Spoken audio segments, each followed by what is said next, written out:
नमस्कार, मैं हूं रिचा। आप देख रहे हैं खास खबर। आज बात एक ऐसे एसिड अटैक की जिससे एक लड़की इंद्रजीत की जिंदगी तबाह हो गई। शादी से इनकार करने पर एक मनचले लड़के ने रोपड़ की इंद्रजीत कौर पर एसिड से हमला कर उसका चेहरा बिगाड़ दिया। गरीब परिवार की इंदर पिछले 1 साल से अदालत और कोर्ट के चक्कर काट रही हैं। सरकार से मदद तो दूर की बात, आरोपी जेल के अंदर से परिवार को फोन पर धमकियां दे रहा है और वकील सुलह करने का दबाव डाल रहे हैं। मुझे आज शर्म आती है कि मैं इंडिया में पैदा हुई हूँ। अगर मैं यूएस या कहीं और कंट्री में पैदा हुई होती तो आज मेरे साथ ये ना होता। साल भर पुराने तेजाब हमले के निशान आज भी मौजूद हैं। देर सबेर ये खत्म हो जाएंगे, लेकिन 24 साल की इंद्रजीत कौर के जख्म भरने में लंबा वक्त लगेगा। वो भी तब जब इलाज के लिए रकम का इंतजाम हो पाए। 8 दिसंबर 2011 का वो दिन इंदर कभी भूल नहीं पाएगी, जब शादी से इनकार करने से नाराज जीरकपुर के मंजीत ने उस पर तेजाब फेंक दिया था। अब तक 6 ऑपरेशन हो चुके हैं, लेकिन आज भी चेहरा ढकना पड़ता है। पहले तो सर मैंने सोचा था कि अब जिंदगी पूरी खराब हो गई है, इससे तो मर जाना अच्छा है। फिर मैंने सोचा अगर मैं मर जाऊंगी तो ऐसा बाकी लड़कियों के साथ होता रहेगा। अगर मैंने आवाज़ ना उठाई तो ऐसा तो होता ही रहेगा, पहले भी हुआ है, आगे भी होता ही रहेगा। इसलिए मैंने सोचा है जब तक सांस चलेगी मैं लड़ूंगी। पिता के रोड एक्सीडेंट में इंतकाल के बाद इंदर स्कूल में पढ़ाकर घर खर्च में मां का हाथ बटाने लगी थी। आंखों में कुछ बनने का सपना था, लेकिन अब दोनों आंखों से नहीं दिखता। डॉक्टर कहते हैं कि ठीक से इलाज हुआ तो एक आंख शायद बच जाए। कर्ज लेकर 9 लाख रुपए इलाज पर खर्च करने के बाद मां अब नाउम्मीद हो चुकी है। आगे पढ़ने को कहती थी, कहती मैं आगे पढ़ूंगी, करूंगी। ऐसे चलो ठीक है। अभी तो बीए फाइनल अब कर लिया था इसने, अपना प्राइवेट जॉब करती थी, बड़ा सुना। अब तो सब कुछ खत्म हो गया, अब तो खुश।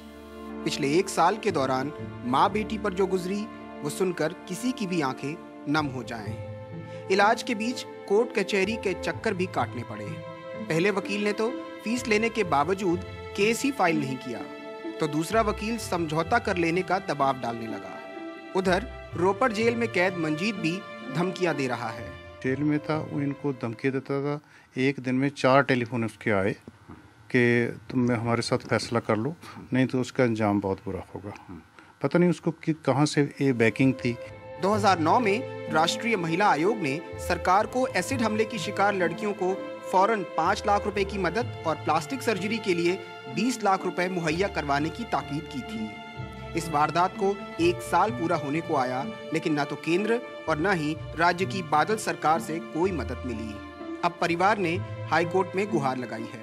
मैंने मांग की है कि उसके पूरा प्लास्टिक सर्जरी का इलाज का खर्चा सरकार को उठाने के लिए कहा जाए, और साथ में उसकी रिहेबिलिटेशन या पुनर्वास के लिए भी उसको आर्थिक सहायता दी जाए। उन्होंने पंजाब सरकार को कहा है कि 18 दिसंबर जिस तारीख के लिए नोटिस जारी किया है कि उस तारीख को आप कोई फैसला करके।